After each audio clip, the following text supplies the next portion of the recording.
Actually, it's the lead play in our offense. Yes, a YN or a tight end to open up somewhere between 6 feet and 9 feet. Get an isolation with the linebacker.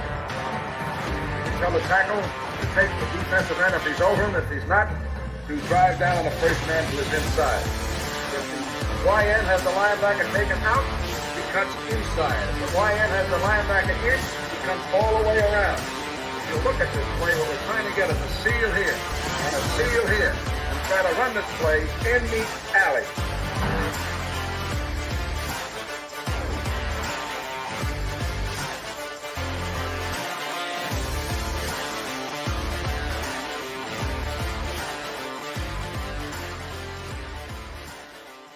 What's up, guys? Welcome into Packers Total Access. My name is Clayton. You can check us out on Packernet.com. You can find me on Twitter at Packers_access. I'm joined alongside Tim, live in Green Bay. Going to do a little NFL draft preview for you guys tonight. We may squeak in a mock draft toward the end. I know you guys were screaming for it last night, but we're still gathering information, and I think it would be cool to kind of dive into three specific positions that the Packers, I think we would all consider a need, right? And then maybe do a little mock draft at the end with all that information fresh on our mind here. But, Tim, how you doing today, bub?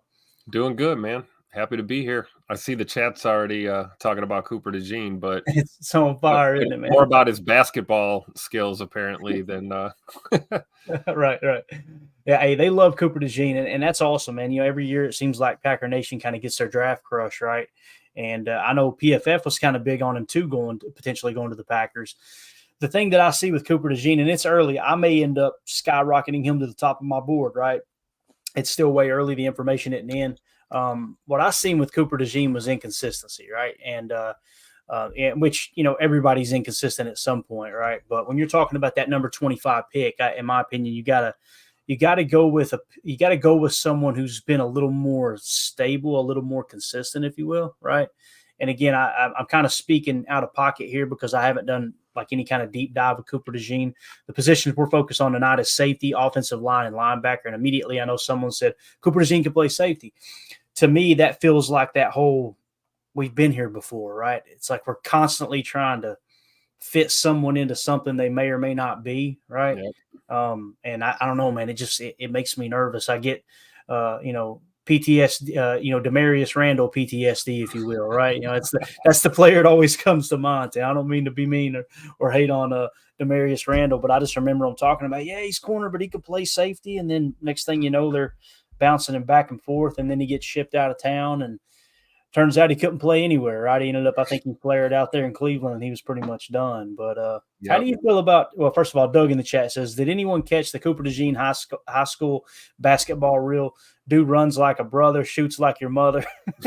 I don't know if that's good or bad, to be honest with you. How do you feel about Cooper DeJean? And I know you're just like me, Tim. You're no draft expert, right? But, you know, on the surface, if someone said, hey, Tim, how do you feel about Cooper DeJean? What's the first thing that comes to mind, man? Yeah, I guess what Doug said, right? I mean, I haven't seen much, of his film. I haven't done a deep dive, so I'm not familiar enough to really say anything. But yeah, high school basketball role looked pretty good, though. You know, he's a hooper. I don't know, but I'm with you. If he's a corner, play corner. If he was listed as a safety, be a safety. You know, I'm over the whole. If a guy's versatile, we'll know it. You know, look at we talked about LVN having some versatility. We knew that when we drafted him.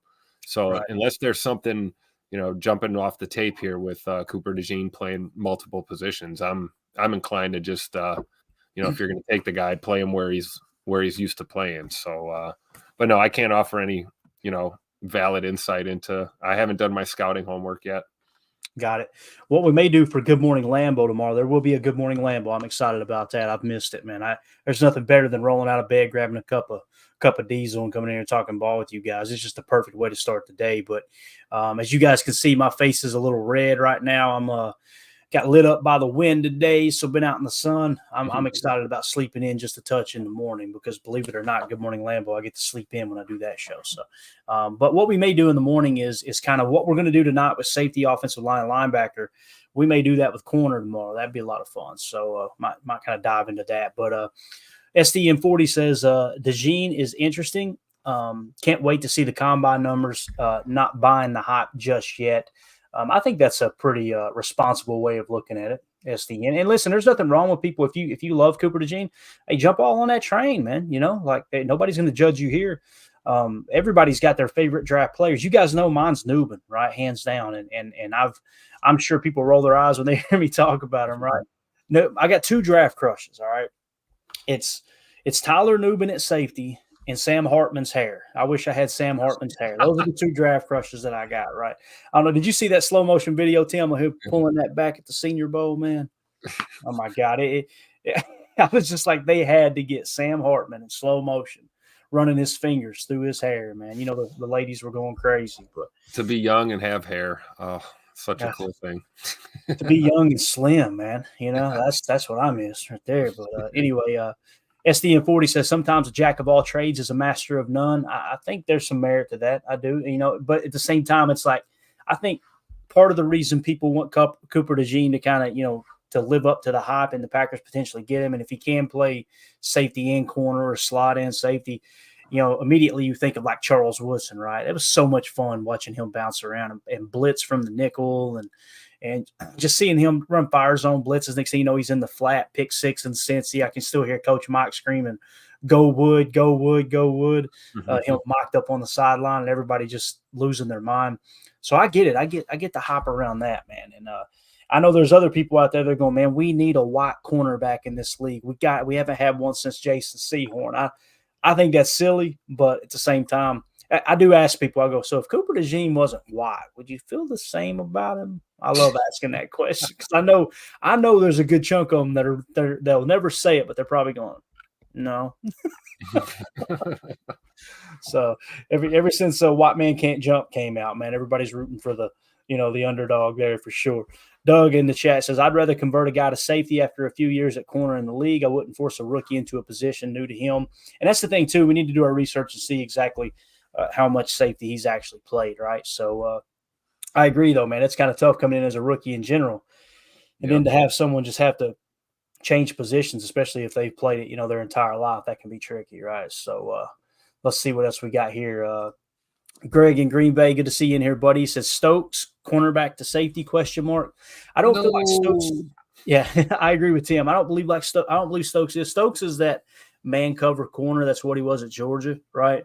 And just seeing him try to play the ball on the sideline, it's not his strength playing the ball. So at the safety position, you want that guy that's quick twitch, good tackler, and can go get the ball, right? And I just don't feel like Stokes is that guy. I could be wrong, but I don't feel like at least he hasn't shown it up to this point in his career. So I don't know. See, Tim, you said no too, right, to that question? Oh, yeah. I'd argue more about sticking him in the slot than moving him back to safety, honestly. But, right. I want to give him a shot, though. Let's see. Right. He may have a chance in this new scheme here to really, get right, so to speak, after dealing with these injuries and, have an inconsistent play on the field because you're getting inconsistent reps. Your weeks and months go by and you don't play. And then all of a sudden you play a couple of games, you have setbacks. It's hard to get, literally your legs under you. So I'd be interested to see how he looks, in Jeff Hafley's system, but I'm with you. I don't see him going to safety. Yeah, I don't either, man. Let's see here. Master Assassin in the chat said, I bet one of Nubin or Kenshin's happens at 41. I think there's a good possibility, Assassin. I really do. And we're going to talk about that here in just a second. United Bates in the house. Good to see you, buddy. He said, I'd like to see us nab Quinyon Mitchell and one of either Nubin or Kenshin's. If you somehow, some way pull off Quinyon Mitchell and one of Nubin or Kenshin's, hey, call it a wrap. Trade all the other picks. I'm good with it. We're good to go. Let's just back out. Careful what you wish for. Goody might do it. He might trade them. You never know. The problem with that, Bates, is what I'm hearing is Quinyon Mitchell is now inside the top 20, and some people are even throwing around the idea that he could be top 15 or top 10. I think that's a stretch, but it just kind of shows you that Senior Bowl really does carry some merit with it, right? So I don't see him being there at 25. But if he drops to 21, 22, maybe trade up and take him, right? How cool would it be to see someone like Quinyon Mitchell opposite Jair Alexander? My gosh. I mean, and then you don't have to worry about Stokes. You just march those two guys out there. You got, some of the best number 3 and number 4 corners in the league, I would argue. If you bring back Valentine, you'd have Stokes, hopefully healthy by then. You bring Keyshawn Nixon back for return reasons, but him still kind of bouncing around the slot. I could see that being pretty solid. How about taking 2 safeties? How about taking Kinchins and Nubin, and then somehow working one of them into the slot occasionally and see if they could play that? No argument for me there. That would be kind of exciting too, right? So it's all going to come down to what Hafley wants to do, right? And what's his style? What is he more conservative in that regard, or is he going to just kind of plug and play people where he thinks they make fit best? Deadfish, speaking of that, says Leroy Butler was drafted as a cornerback. I didn't know that, Deadfish. That's good stuff, man. And again, you think, okay, well, he did it, and then all us old farts, we've got to step back and go, how long ago was that? Yep. It's a long time ago. Whole different ball game too, right? Back then. So, but Leroy, man, what a great player. Greg Ross in the chat said, how fast is Nubin? Did I hear he was clocked at 24 mile an hour? I hope you heard that. Guys, do a little research. See if we can find that number. If he clocked in at 24 mile an hour, I'm sold. But we're still going to walk through the exercise tonight. So let's see here. What else we got real quick? I'm with you, Clayton. We got to take multiple swings at these positions because there's no guarantee we're going to hit on any of them. Mm-hmm. You want to give yourself the best chance to basically do what Goody did with that wide receiver room in the last draft. We'd like to do that with our corners and safeties here. So I think it's, the more the merrier. I'm not really hung up on, the specifics. That's why I'm looking forward to doing these breakdowns and really, doing the exercise and getting to see what, each of these players has to offer, because at the end of the day, none of them are NFL proven, and there's no guarantee, regardless of where you're drafted, that you're going to find success in your first year in the league. So right, yeah. I think the more swings we take, the better chance we have here. Definitely. Doug in the chat says Charles Woodson too, even arrived in Green Bay as a corner, ended up being the best safety I ever saw.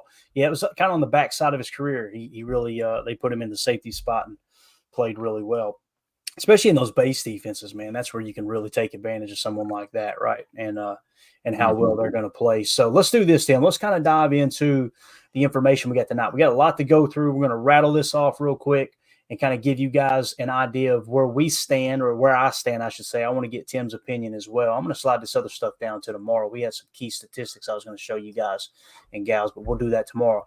First of all, let's look at the safety position. Tyler Nubin and Cam Kinchins. All right. So this is the PFF draft board. All right. So this is their vertical board. Now you'll see they've got Tyler Nubin ranked 50th. They've got Cameron Kinchins ranked 54th. They got Kalen Bullock ranked, I should say, 65th. Okay. So what I want you to key in on is the right side of the screen here. They've got their PFF grades listed. So look at Tyler Nubin's PFF grade this year, 89.2. That was 10th best in the entire NCAA. All right. Out of 852 safeties, he was 10th at 89.2. All right. Now, last year we learned our lesson, Tim, and I've incorporated into my board this year when I was talking about Jaden Reed snuck up on me.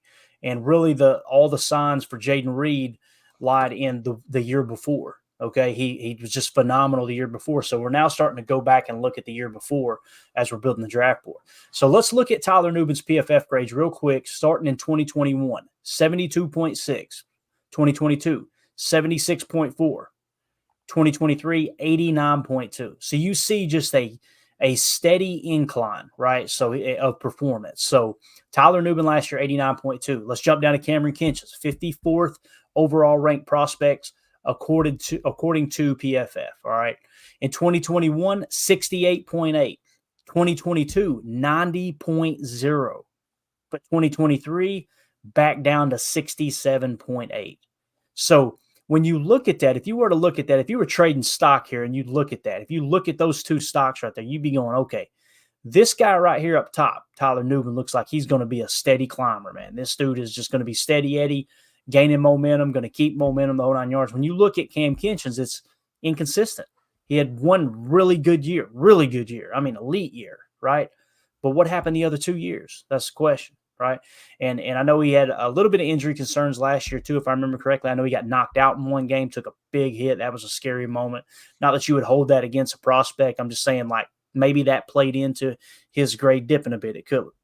When you go to Kalen Bullock's is 68.4, 82.5, 71.5. So very much so like Cameron Kinchen's, where he's kind of, low, pretty high, and then back down to low again. What's crazy is Kalen Bullock had a higher PFF grade this year than Cam Kinchen's did. So if you were to look at those three, obviously, this is what I'm looking at when I say I really like Tyler Nubin over Cam Kinchen's. Forget the PFF grades. Forget the names for a second. Which safety would you rather have? The one who's 6'2", 205, or the one that's 6'2", 210? Right? So now, are you sacrificing some athleticism? Could be the case. Sure didn't affect him on the field, right? So just kind of take that into consideration. Now, we all know, we always say on this show, PFF isn't everything. I think it's a very valuable tool. I don't think it should be taken as the gospel. I think it's something that you can compare to other statistics. So in my opinion, one of the most important statistics when it comes to a safety and even a linebacker to that certain extent, where with the game going towards the pass more in the NFL, is passer rating when targeted. So let's look at passer rating when targeted. I sorted everything out here and tried to get these two guys in the mix as much as I could as far as snaps, and just filtering it down to those two safeties being Tyler Nubin and Cam Kinchen's. We sorted by passer rating against. Tyler Nubin's was 34.4 when targeted. What that basically means is that was the quarterback's passer rating when he targeted Tyler Nubin's guy, his cover responsibility. Look where Cam Kinchen's is, Tim. 139.2. Wow. That is bad. That is really bad. And that's not the scheme didn't allow him to be a player. That is when he was targeted. That's a big red flag to me, man. And again, we might be splitting hairs here, but I think it's important. Especially if we're talking about a scenario where he might be the only safety back there. Exactly. Right. We're talking about going single high safety a lot. I mean, you got to have a dog back there, man. You can't be getting lit up. And here's the thing, guys. This was college football. Was college football. Like, if you were to look at Darnell Savage's passer rating when targeted, we looked it up, and it was like 60 or 70, right?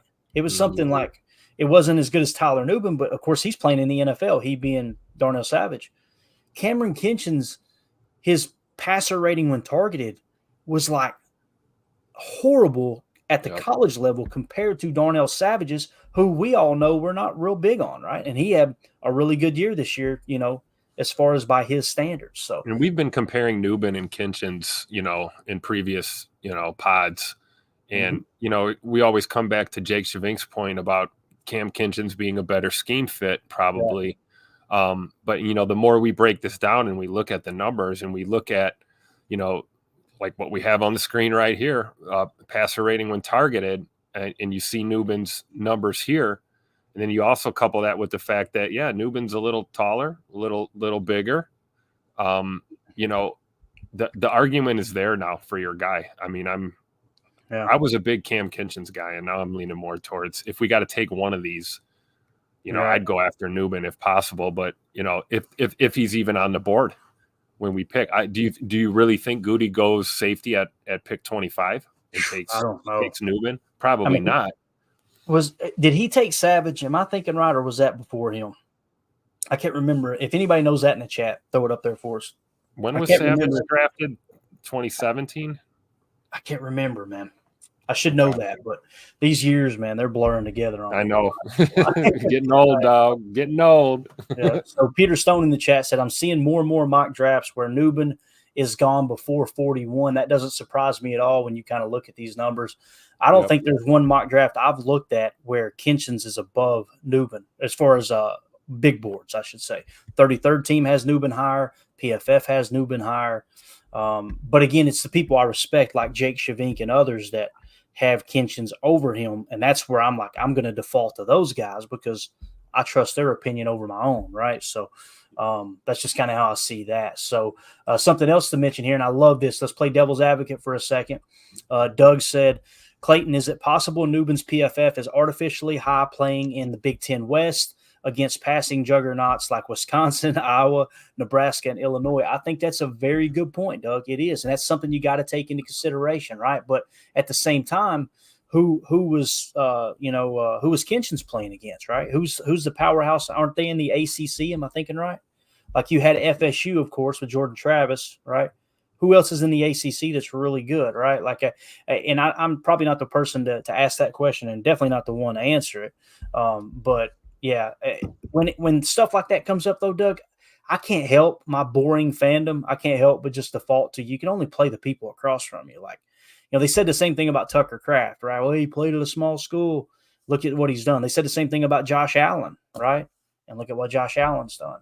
So I don't put near as much stock into who did they play against as most people, but that's why I rely on other people for the information too, because I'm a pushover like that for sure.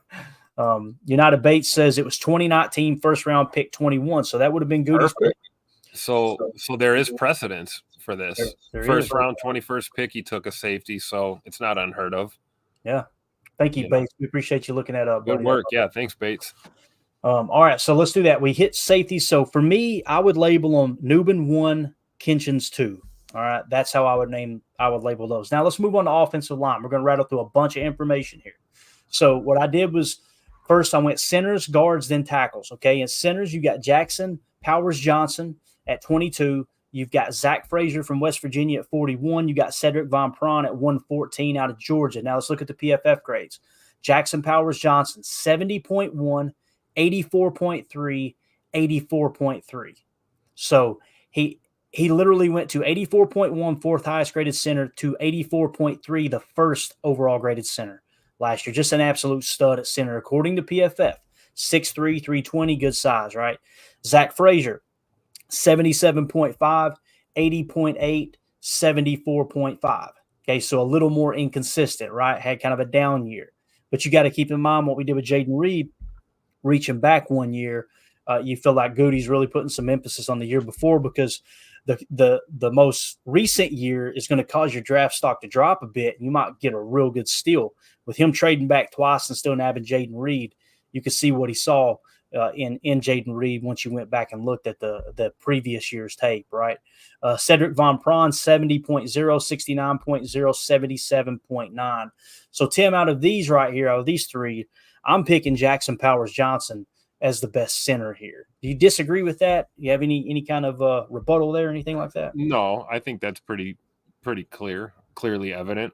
However, I do think, depending on how our board, shapes up here, I mean, we could probably do a lot worse than either one of these three. I agree. But Jackson Powers Johnson, yeah, for sure, looks to be the best bet. All right, so let's move on to guards. At guards, in the number 53 spot, we got Christian Haynes out of UConn. All right, at number 91, you've got Christian Mahogany. And then at 98, you've got Cooper Beebe out of Christian Mahogany was out of BC. And then at number 98, you got Cooper Beebe out of Kansas State. So when you look at the PFF grades, drop that banner down real quick so I can get that last one there. Starting with Christian Haynes, you go 72.0, 83.9, 80.2.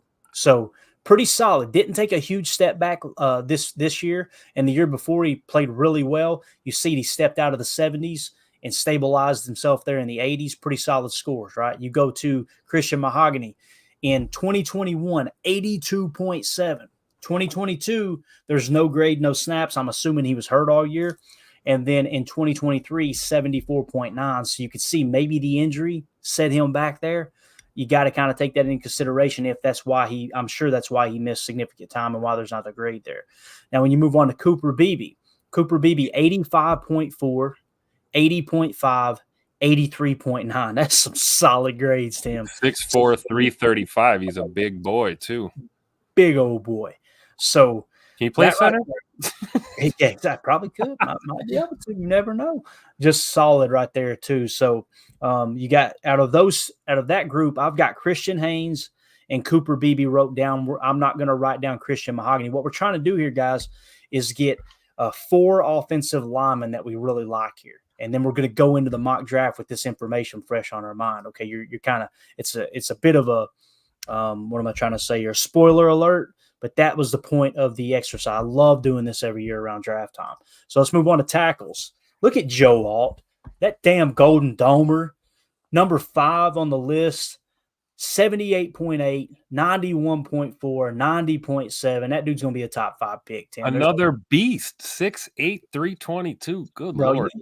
Turn on the tape, Tim.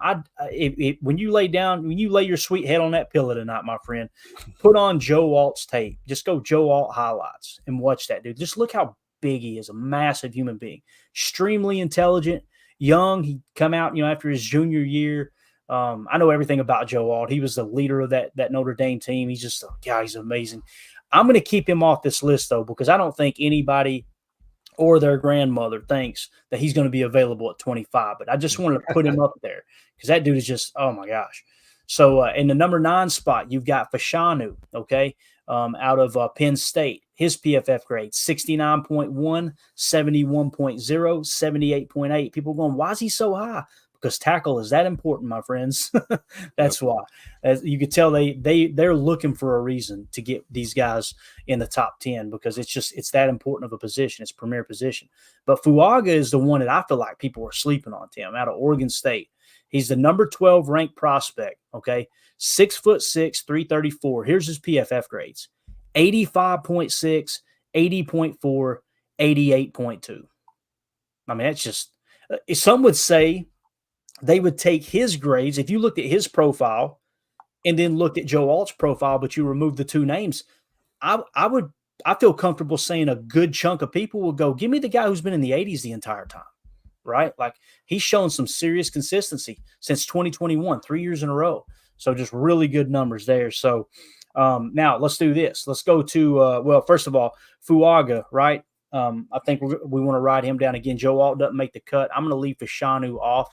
Now, just like we did with passer rating when targeted, right? PFF isn't everything. What's a good analytic, a good statistic, whatever you want to call it, for an offensive lineman and go, okay, how can we cross-reference these? How can we cross-check it? Just to make sure PFF isn't showing favoritism towards one guy and it's unwarranted, right? Let's go to SIS and go to blown block percentage, okay? I want you to key in on the center of this graphic. It says all plays. You notice you got pass blocking and run blocking off to the right. Focus on all plays, and down to the right a little bit, you'll see BB percentage. That is blown block percentage, okay? So we got it sorted lowest to highest, obviously. And look who is at the top of the freaking list. All these guys, all 4 of these guys, all these offensive linemen we just talked about, they're all sorted to be on this list of these final 4 here, okay? That's Powers Johnson at center, Christian Haynes, and BB at guard, and Fuaga at tackle.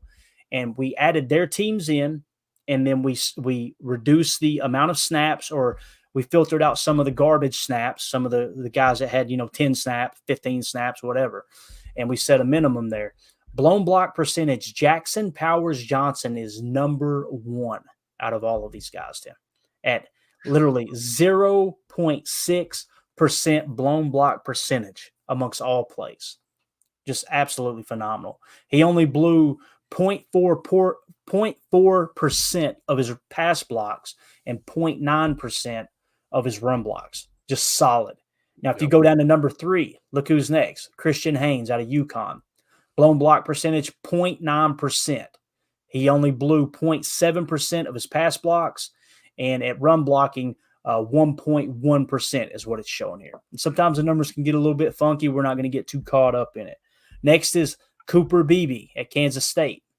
1.1% blown block percentage, 0.7% blown block in pass blocking, and then 1.5% blown block in run blocking, okay? And then you got to go down to the number 9 spot here out of Oregon State, Fuaga. Of course, you got to keep in mind, he's out there on the edge, guys. He's hanging on for dear life, right? That's a whole lot different than trying to pass block on the interior.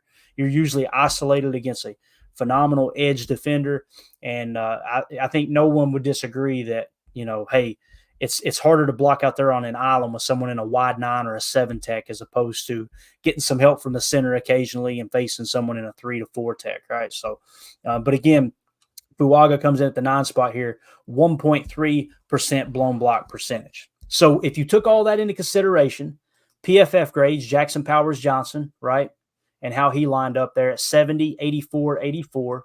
And then you went to the guards and said Christian Haynes, 72, 83, 80. And then Cooper Beebe, 85, 80, 83.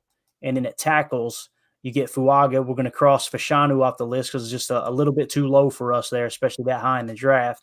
85, 80, and 88. And then with the blown block percentages, what I'm coming up with, Tim, is number one on the list of all these offensive linemen. And the reason I put them all together is because I think we all agree I could see them taking a tackle, but we also know we could do a lot better at center. And we darn sure know we need a right guard unless we're just ready to roll forward with Sean Ryan, right? So what I've got here, Tim, is Powers Johnson first, Christian Haynes second, Cooper Beebe third, and Fuaga fourth. Anything you want to add there? Do you disagree with anything? What do you think about those numbers? I can pull up any of the graphics. Oh, I'm with you. I'm in agreement on that. The blown block percentage, I mean, anything, around 1% or below is what else good. could you ask for? Yeah, right? what else can you ask for? I mean, and then you look at Powers Johnson, it's like, wow, I mean, you're as close to perfection as you can really get.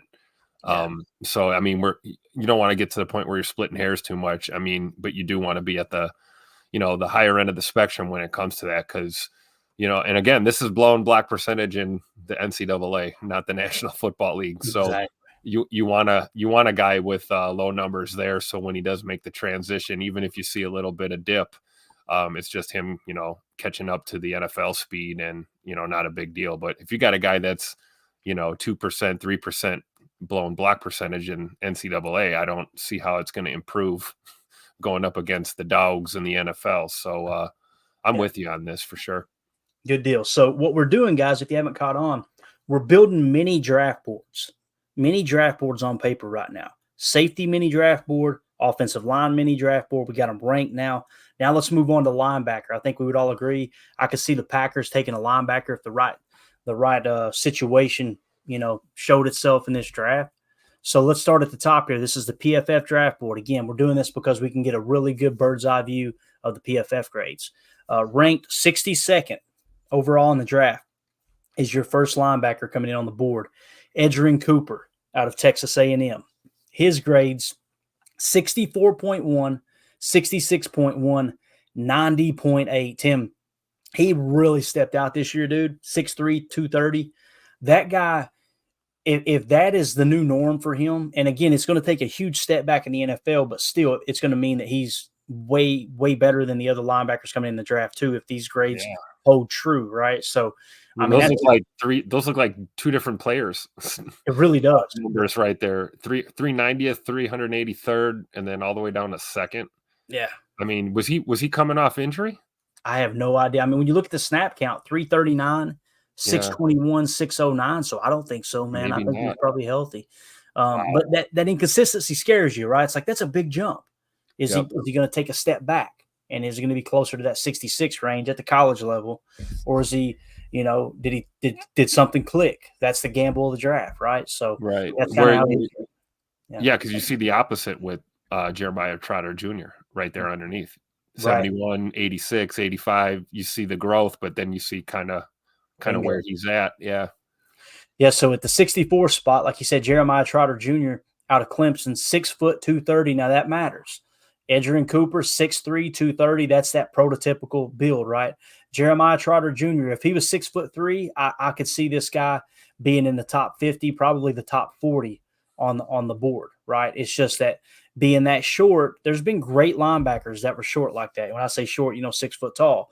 But it is something that scouts pay attention to, so you got to keep that in mind. Me personally, I don't care about 2 or 3 inches of height. That's just me personally. Like what I was saying with Nubin is if you were to remove the names and look at the build, just like you would remove the names here, remove the grades, you would definitely go with Edgerrin Cooper, right? Because he's a bigger guy. Why would you not? If you said they're both the same player, they're going to play at the same level, yes, you would take the extra height there, obviously.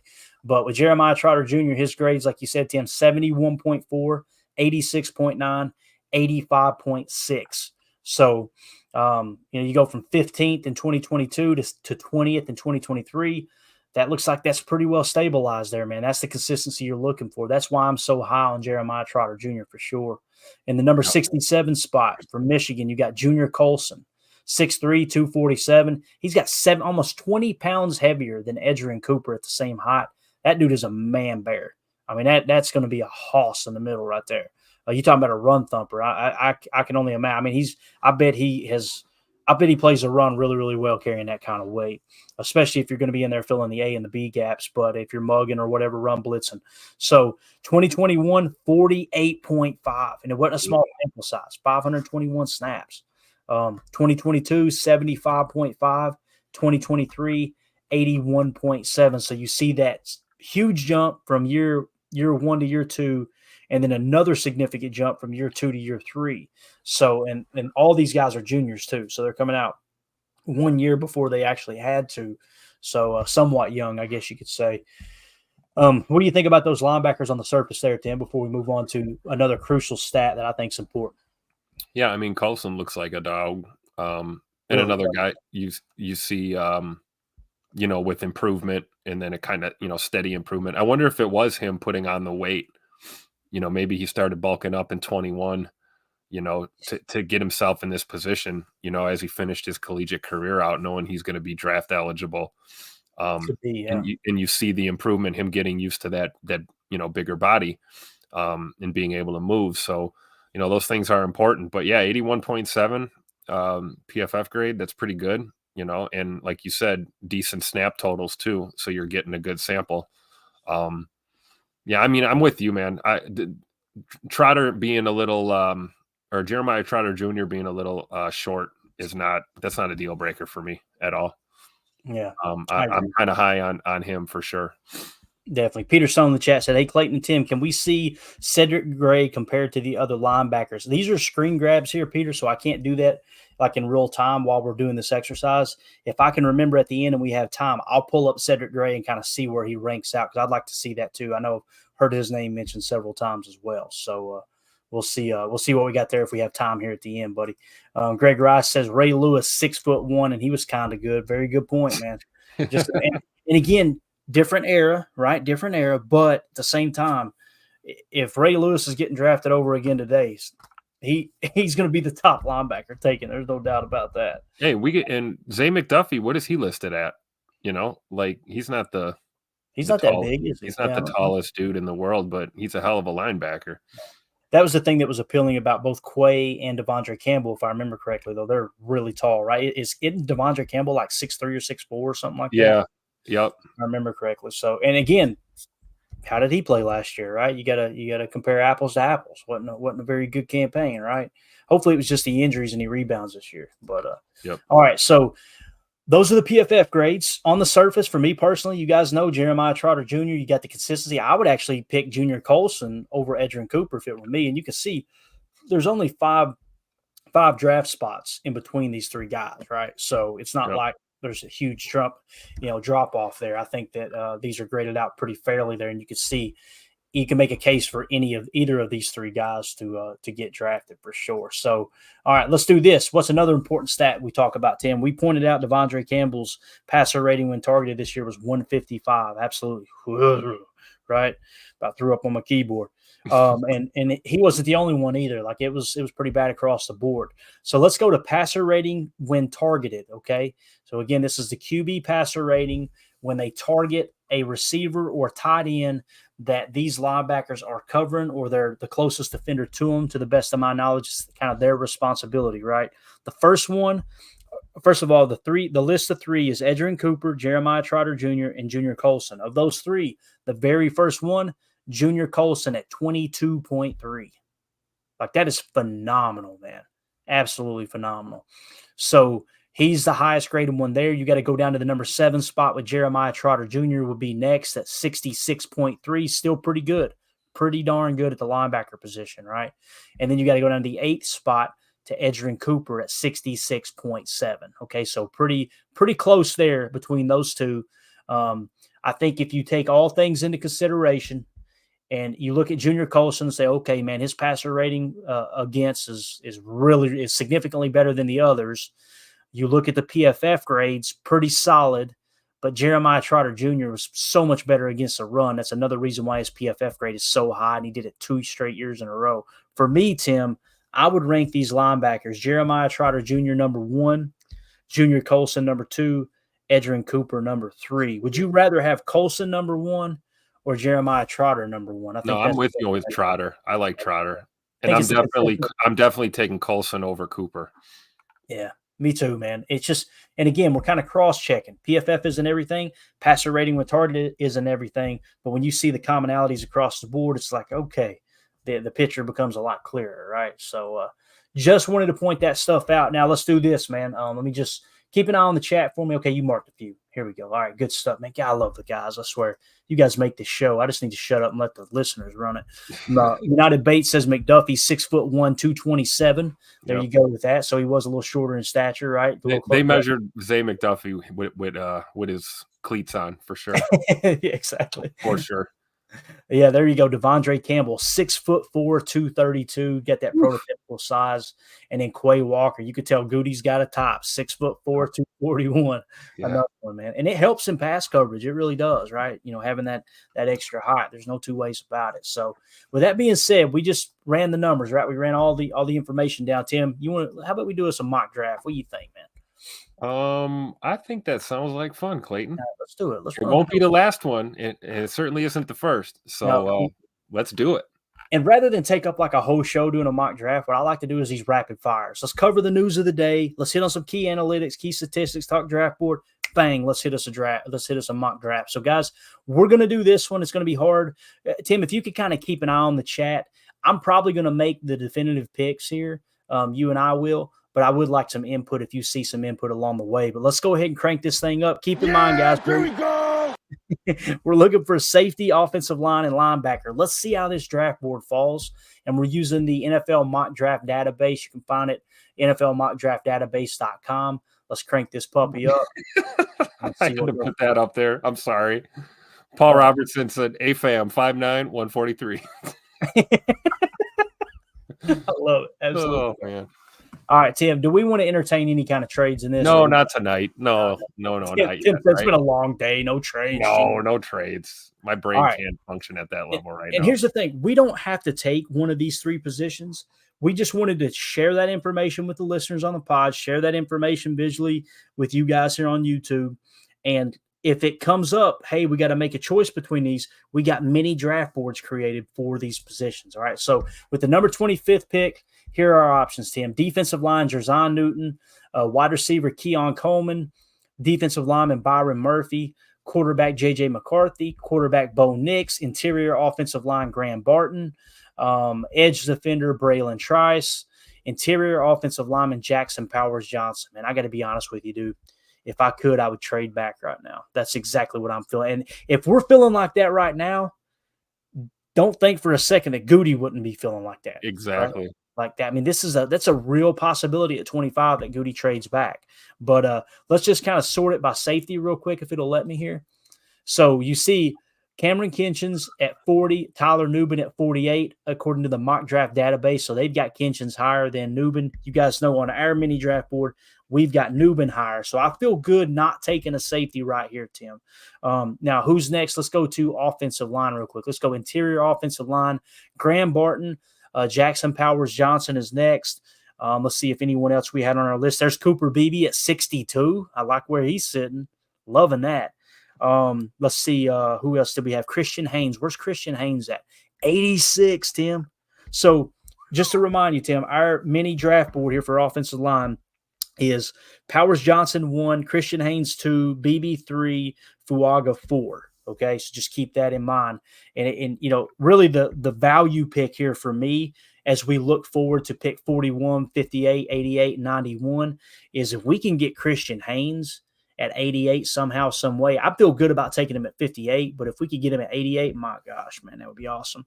Now let's look at linebacker real quick just to kind of see where these guys are sitting. All right, there's Peyton Wilson in the number 95 spot. He's the first one. You got Tommy Eichenberg. None of these guys are on our list, right? Yeah. You've got Leah Fa. I can never say his name out of Notre Dame. There's a couple of different Notre Dame backers that are ranked pretty high though right now. So let's see what else we got here. You got Jalen Ford, linebacker from Texas. You have got linebacker Tyron Hopper from Missouri. You got Nathaniel Watson. So it looks like all of our guys are gone, ain't they? There, no, Junior Colson. Oh, here we go. We were down too far. My bad. Here we are. Okay. Yeah, Edgerrin Cooper is still available. They got him in the 56th spot. I was sitting there going, damn, all those guys went. Jeremiah Trotter Jr. at 65 still there. Junior Colson. Again, just a quick recap. We had Jeremiah Trotter Jr. first, Junior Colson second, and Edgerrin Cooper third. So you think Trotter will still be on the board at 41? I think he has to be, man. I think there's a good chance he's there at 58. But here's what's crazy. If you really want to stretch it out, I think there's an even better chance that Junior Colson is there at 88 too, like at 58 and 88. Like you can definitely get one of those two, right? Jeremiah Trotter Jr. or Junior Colson at 58. There's no doubt in my mind. So if we're not going to go safety with the 25th pick, I think we got to go offensive line then. If we stuck to this, yes, but here's the problem. Look at Jerzan Newton sitting there, dude. Yeah, that's tough, man. That is so tough. He'll be off the board if we don't take him. No doubt about it. So here's what you got to look at offensive line wise. Do one of these guys fall pretty far, right? So if we look at it overall, again, just real quick, interior offensive line, Powers Johnson at 32, he's probably going to be gone at 41. Right. And he is hands down our best offensive line, right? Christian Haynes is going to be around for a little bit. He'll probably be there all the way up through 58, right? He's our second best one. And then BB was a little higher. He'll be gone. I don't see a scenario where BB's going to make sense. And then, of course, Fuaga is where's Fuaga at? We may be down too far. Fuaga. He's a tackle, right? What the hell's going on? Let's see here. Fuaga. Why am I not seeing? Oh, he must have already got picked. Duh. That makes sense. Right? Yeah. So Fuaga's already off the board. Okay. So just keep that in mind. So with that being said, Tim, I feel good. I feel good about taking Jerzan Newton here, man. What do you think? Hey, I'm never going to argue when it comes to taking defensive guys. So I'm with it. It's either him or Powers Johnson. And again, if we didn't have Christian Haynes in our back pocket, you know what I mean? Christian Haynes down here and Connor Beebe. Really, Christian Haynes is the ace in the hole. So I kind of feel like I would regret passing up on that defensive lineman. Let's just do it. Let's pull the trigger. Let's go defensive lineman Jerzan Newton out of Illinois. All right, let's see what happens here now as we move forward. We already took him. So, all right, here we are sitting at pick 41. Let's see who's the best. Look who's still there, Tim. Powers Johnson, bro. Now, here's the question, though. Do we not take the safety here and worry about losing them, right? Because they're not. Yeah. They're not going to be there. Who are we going to take, though? Are we taking Kinchins or Nubin? For me, I mean, Nubin's number one on our board, man. Checked all the boxes all the way across the board. And you don't think he'll be there at 58? There's a chance. There's a better chance of him being there than Cam Kinchins because this is operating off of their board here with Cam Kinchins being 8 spots higher on the vertical board. So my vote, man, and we can kind of hash it out here. My vote would be Powers Johnson here, man. Like he is hands down our best offensive lineman of everybody we traded out. The chat's with you too. Are they? Okay, yeah, keep an eye on that for me for sure. All right, so let's go Powers Johnson. All right, here we go. Good value, both picks, A's, loving it. All right, let's see what else we got here. All right, so here we are at pick 58. Look who's there. Both of them. Wow. Dang, boy. This couldn't have worked out no better. Well, we're only going to get one for sure now. So let's just take your boy Nubin. Well, you want to see what does the chat think? Nubin or Kinchins? Here we go again. But again, I'm going to veto it because we just did the exercise and Nubin was the guy. You know what I mean? Like we got to trust the board. The real question needs to be, we already took offensive lineman. It's going to come down to linebacker and safety. That's the real question. So we see these safeties are not going to be here later. I already know the answer to this. These guys are going to be here later.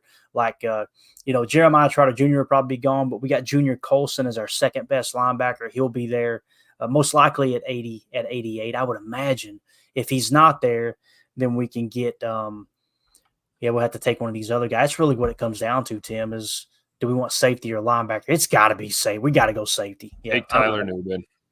Is that what they're saying?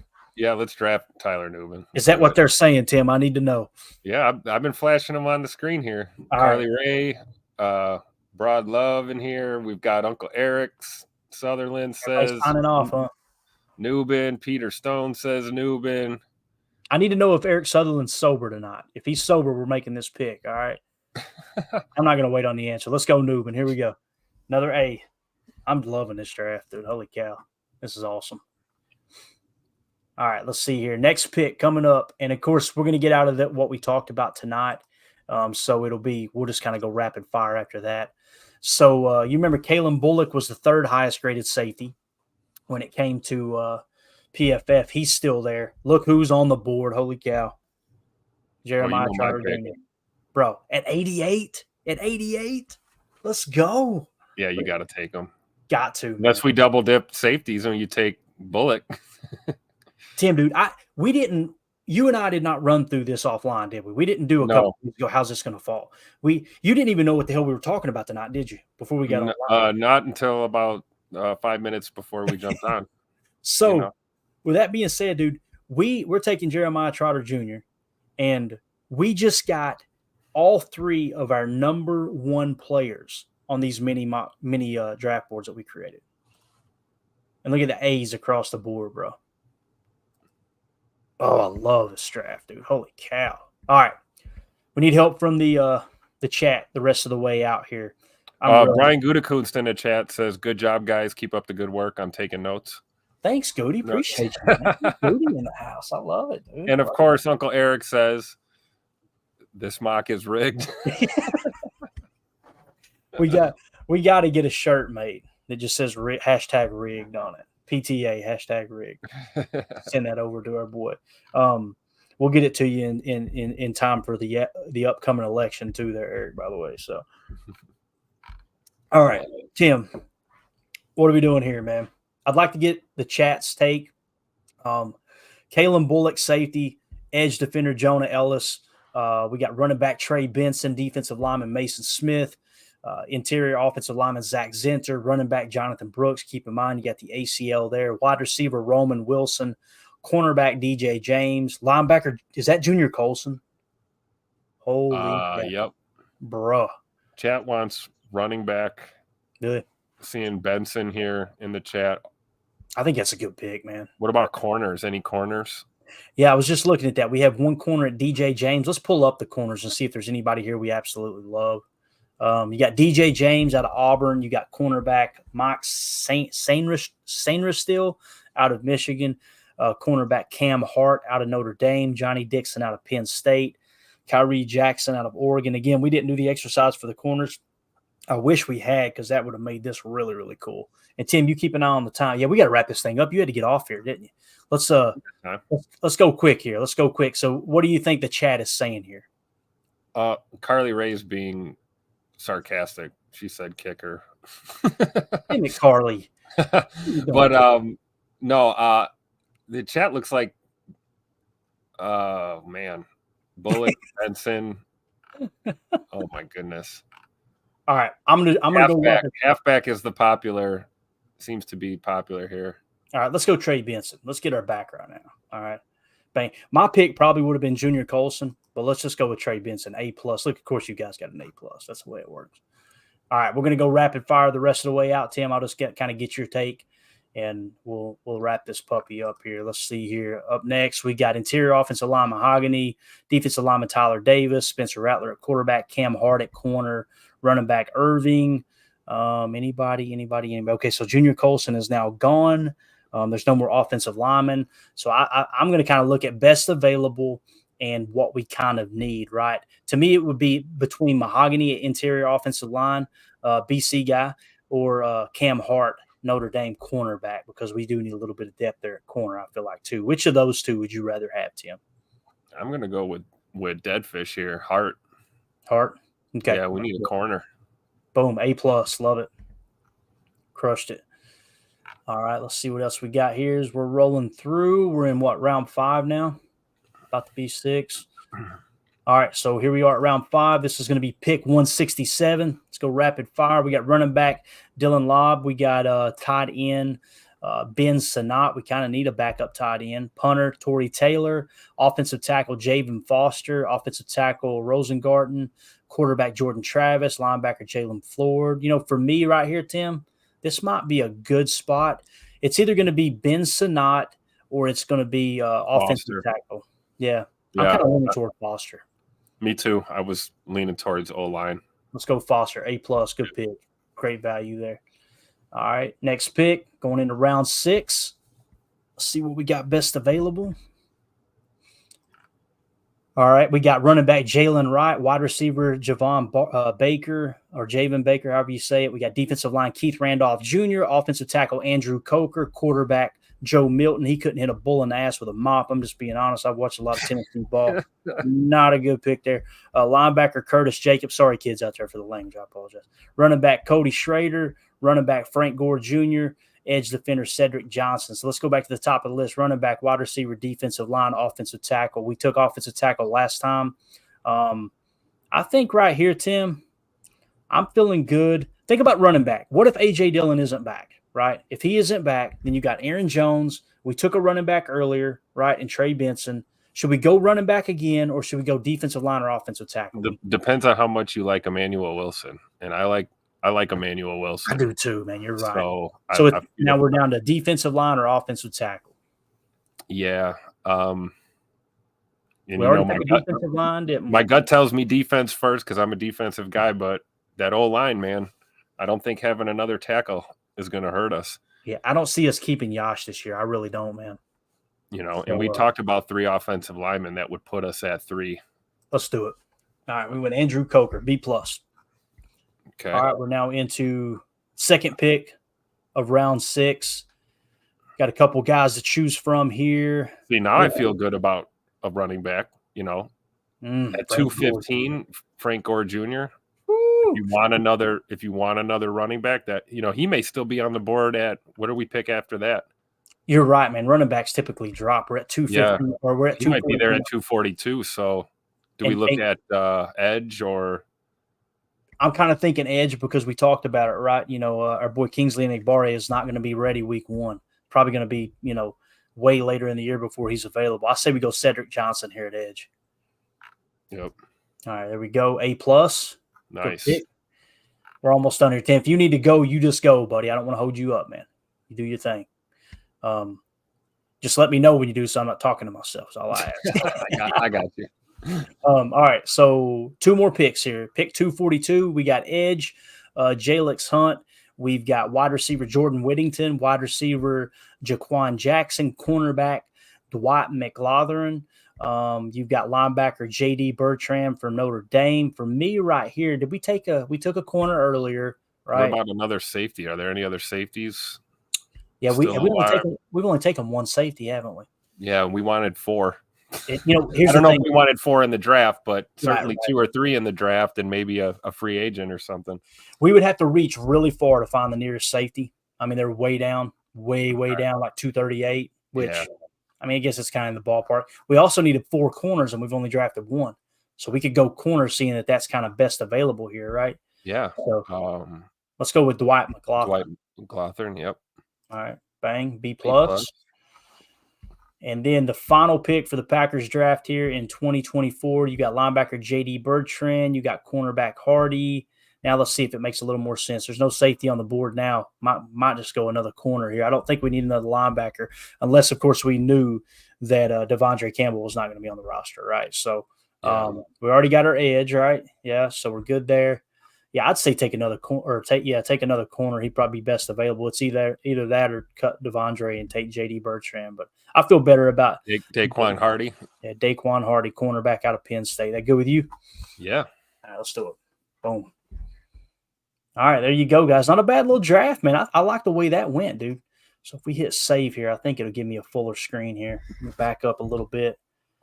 Back out. We're going to screen grab this. I like that draft a lot, man. I feel like we were best prepared doing that draft there, Tim. Like, that's the most prepared we went in with needs and kind of, all right, we focused on both PFF, passer rating when targeted, all those things, blown block percentage, all that. So we went Jerzan Newton, Jackson Powers Johnson, Tyler Newbin, Jeremiah Trotter Jr., Trey Benson, Cam Hart, Javen Foster, Andrew Coker, Cedric Johnson, Dwight McLaughlin, and Daquan Hardy, cornerback out of Penn State. Man, that was a lot of fun, dude. I'm glad we got to do that. So I will save that and make sure we've got it, and we might bring it up in the morning. And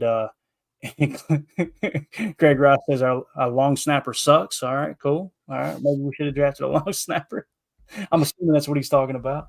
But yeah, so With the 25th pick in the draft, the Packers select. right. Oh man.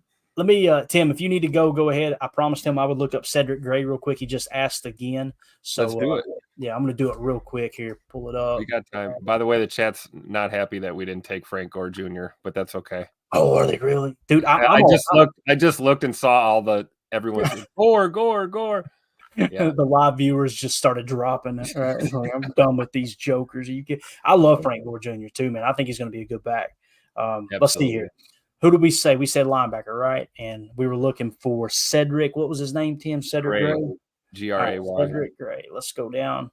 152 is where they've got him at. Okay. 152. To put that into perspective. Where do we take Benson? We took, let's see, I don't know where we took Benson at. Let me see if I can pull it back up real quick. Benson. You talking about running back Trey Benson? We took him at 91. 91. Okay. Yeah, that's where we took him at. So whoever was asking about Cedric Gray, they've got him ranked 152. That was just after J.D. Bertrand. Of course, Cedric Gray is out of North Carolina, 6'2", 235. His PFF grade's 56.1, jumps all the way up to 82.2, and then drop back down to 74.2. That 82.2 is promising. Kind of like, all right, hold up a minute. Now, he was a senior, so he's a little bit older, but nonetheless, young enough, that you could probably still take him there. But there you go. All right. Greg Rice says, AFAM asks his dates if they're a long snapper. All right. With that being said, we're out of here. Oh, my goodness. We've hit that moment. Tim, thanks for going long, buddy. I know I said we'd be out of here in 45 minutes. I lied to you again. You'd think you'd stop trusting me. But, guys, we're out of here. We'll see you in the morning for Good Morning Lambeau. Appreciate everybody spending the evening with us. This was a fun little exercise, just gathering as much information as we can to put into our PTA horizontal draft board. That way we're ready when draft night comes and we do our live draft streaming. So really excited about that. But with that being said, for those of you listening on the pod, thank you for making us a part of your day. As always, let's go out and be the change we want to see in the world, and go Pack Go. The power sweep. Actually, it's the lead play in our offense. Yes, our YN or a tight end to open up somewhere between 6 feet and 9 feet. Get an isolation with the linebacker. Tell the tackle to take the defensive end if he's over him. If he's not, to drive down on the first man to his inside. If the YN has the linebacker taken out, he cuts inside. If the YN has the linebacker in, he comes all the way around. If you look at this play, what we're trying to get is a seal here and a seal here. Try to run this play in the alley.